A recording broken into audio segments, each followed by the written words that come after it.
Shalom, selamat malam Bapak Ibu yang terkasih di dalam Tuhan.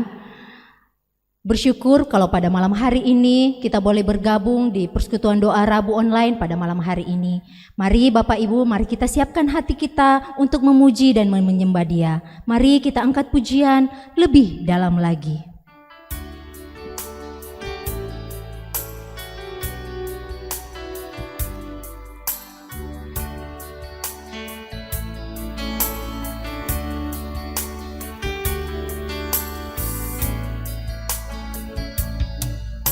Satu hal yang kurindukan, ya Tuhan, selalu berada di dekatmu. Dengan segenap hati, dengan segenap jiwa, ku menanti di hadiratmu. Satu hal yang kurindukan, ya Tuhan, selalu berada di dekatmu. Dengan segenap hati, dengan segenap jiwa, ku menanti di hadiratmu. Lebih dalam lagi ku rindu Kau Tuhan, lebih dari segala yang ada. Lebih dalam lagi ku cinta Kau Yesus, ku mengasihimu. Lebih dalam lagi, lebih dalam lagi ku rindu Kau Tuhan, lebih dari segala yang ada.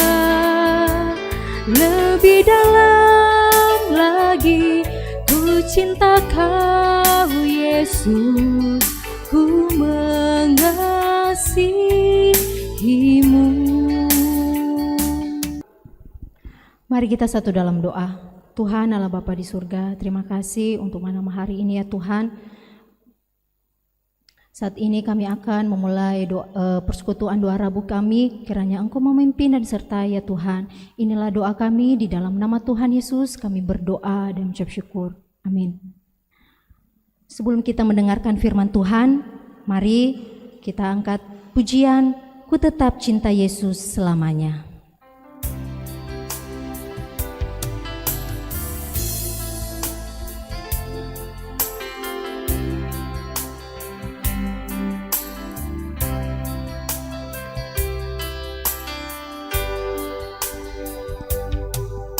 Ku mau cinta Yesus selamanya. Ku mau cinta Yesus selamanya. Meskipun badai silih berganti dalam hidupku, ku tetap cinta Yesus selamanya. Ku mau cinta Yesus. Ku mau cinta Yesus selamanya. Ku mau cinta Yesus selamanya. Meskipun badai silih berganti dalam hidupku, ku tetap cinta Yesus selamanya. Ya Aba, Bapa, ini aku anakmu, layakkanlah seluruh hidupku. Ya Aba, Bapa, ini aku anakmu, pakailah sesuai dengan rencanamu. Ya Aba, Bapa, Bapa, ini aku anakmu, layakkanlah seluruh hidupku. Ya Aba, Bapa, ini aku anak dengan rencanamu. Pakailah sesuai dengan rencanamu.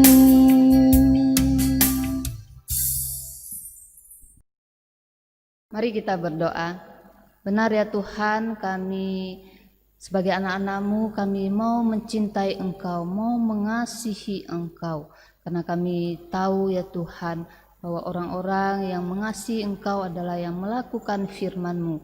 Oleh karena itu kami mau mendengarkan firman Tuhan, dan tolong kami ya Tuhan untuk melakukan firman-Mu. Di dalam nama Tuhan Yesus kami bersyukur, kami berdoa. Amin. Bapak Ibu, renungan pada malam hari ini saya ambil dari Kitab Ayub pasalnya yang pertama dan yang kedua. Bapak Ibu bisa membacanya di rumah. Saya hanya akan membacakan pasalnya yang pertama, ayatnya yang ke-22. Dalam kesemuanya itu, Ayub tidak berbuat dosa dan tidak menuduh Allah berbuat yang kurang patut. Bapak Ibu, seorang guru di kelas menunjukkan sebuah kertas di depan murid-muridnya. Guru itu bertanya kepada murid-muridnya, "Anak-anak, apa pendapat kalian tentang kertas ini?" Ada banyak dari murid-muridnya yang menjawab, "Ada lubang di kertas itu, Pak. Ada yang hilang dari kertas itu." Tapi Bapak Ibu, ada satu jawaban yang berbeda dari seorang murid. "Pak, meskipun ada lubang di kertas itu, tapi saya lihat masih ada banyak tempat kok yang bisa dipakai untuk menggambar." Bapak Ibu, kalau kita baca kitab Ayub, saya yakin kita pasti sangat tahu bagaimana kehidupan Ayub. Ayub yang disebut seorang laki-laki yang saleh itu. Tuhan mengizinkan iblis untuk mencobai Ayub. Iblis diperbolehkan untuk mengambil semua harta benda, bahkan anak-anak Ayub. Tetapi Tuhan tidak mengizinkan iblis untuk mengambil seluruh milik Ayub sampai tidak tersisa. Tuhan tidak mengizinkan iblis untuk menyentuh hidup Ayub. Harta benda dan anak-anak Ayub hilang, tapi tidak demikian dengan hidupnya. Memang iblis masih tidak puas. Dia datang kembali kepada Tuhan. Nah, kali ini Tuhan mengizinkan iblis untuk mengambil kesehatan Ayub. Tetapi Tuhan tidak mengizinkan iblis untuk mencabut nyawa Ayub. Bapak Ibu, ini fakta yang saya ajak kita untuk memperhatikannya. Yakni fakta bahwa Tuhan masih menyisakan sesuatu di dalam hidup Ayub, yakni nyawa Ayub. Tuhan masih menganugerahkan nafas hidup kepada Ayub. Dan Ayub nampaknya tidak mensia-siakan hidup yang masih Tuhan percayakan. Dia tidak memakainya untuk menjauhkan diri dari Allah, apalagi mengutuki Allah. Tidak. Ayub malah memakainya untuk mendekat kepada Allah. Ayub berjuang di dalam imannya.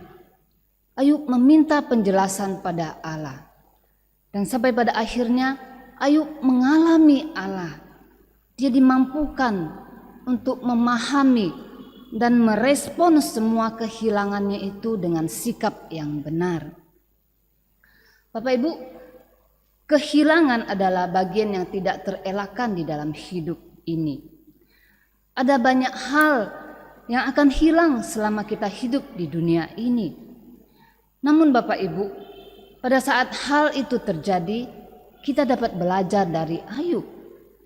Daripada meratapi kehilangan-kehilangan itu, kita dapat berfokus pada berkat yang masih tersisa, yang masih kita miliki. Bapak Ibu, saya mengerti di masa pandemi ini tentu banyak kehilangan yang kita alami. Ada yang kehilangan sebagian besar dari omset penjualan. Ada yang kehilangan relasi dekat dengan kerabat yang mungkin tinggal di luar kota. Ada yang kehilangan masa-masa untuk mencari hiburan. ada kehilangan-kehilangan yang lain, ada kehilangan kebebasan untuk pergi kemana-mana. Nah Bapak Ibu, secara pribadi saya juga merasakan kehilangan. Saya merasakan kehilangan persekutuan dan juga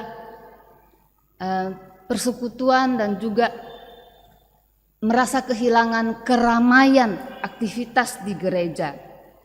Beberapa kali saya merasa sangat sedih Bapak Ibu. Tiap malam ketika saya turun membuang sampah setelah saya mau naik ke pastori, saya melihat ke area gereja, saya merasa ada kehilangan keramaian aktivitas gereja. Bapak Ibu pasti tahu, di masa-masa normal sebelum pandemi, ada banyak kegiatan di gereja kita, khususnya di malam hari. Ada doa malam, ada latihan-latihan, ada persekutuan komisi-komisi, ada rapat, dan juga ada kegiatan-kegiatan lainnya. Tapi di masa pandemi ini, gereja menjadi sepi, menjadi lengang, dan itu membuat saya merasa kehilangan, ada sesuatu yang hilang. Tapi Bapak Ibu, saya percaya di masa-masa itu Tuhan masih menyisakan beberapa hal, bahkan Tuhan menambahkan beberapa hal baru yang bisa saya syukuri. Misalnya, saya masih bisa mendampingi anak-anak untuk sekolah online, saya bisa berolahraga dengan keluarga, dengan anak dan suami, dan kami khususnya keluarga bisa menambah hari devosi kami, devosi keluarga. Dan yang terakhir, saya juga bisa menata kembali tanaman-tanaman di gereja dan membuat sebuah taman yang sederhana di area belakang gereja. Tentunya juga dibantu oleh staf dan juga koster gereja. Dan juga saya bisa mencoba resep-resep masakan yang baru. Nah Bapak Ibu, jadi jikalau Tuhan mengizinkan kehilangan-kehilangan di dalam hidup kita, saya yakin Ia pasti menyisakan banyak hal yang tetap bisa kita syukuri. Jika demikian Bapak Ibu, berarti tidak ada alasan bagi kita untuk tidak bersyukur. Karena selalu ada berkat yang masih Tuhan sisakan, sehingga kita selalu punya alasan untuk mengucap syukur, khususnya di masa-masa sulit, di masa pandemi ini. Amin Bapak Ibu. Mari kita berdoa. Tuhan, kami sungguh bersyukur untuk firman-Mu yang mengingatkan kami lagi untuk memiliki hati yang bersyukur, terutama di situasi-situasi sulit ini. Sesungguhnya Tuhan, kami percaya ada banyak hal yang Engkau nyatakan di dalam hidup kami, yang masih Engkau sisakan, yang masih bisa kami syukuri. Biarlah Tuhan kami bisa melihatnya dengan mata rohani kami dan kami mensyukurinya. Terima kasih ya Tuhan untuk firman-Mu yang sudah kami renungkan. Kami bersyukur di dalam nama Tuhan Yesus. Amin. Selamat berdoa Bapak Ibu, selamat menikmati persekutuan dengan Tuhan di dalam doa-doa syafaat kita. Amin. Tuhan Yesus memberkati.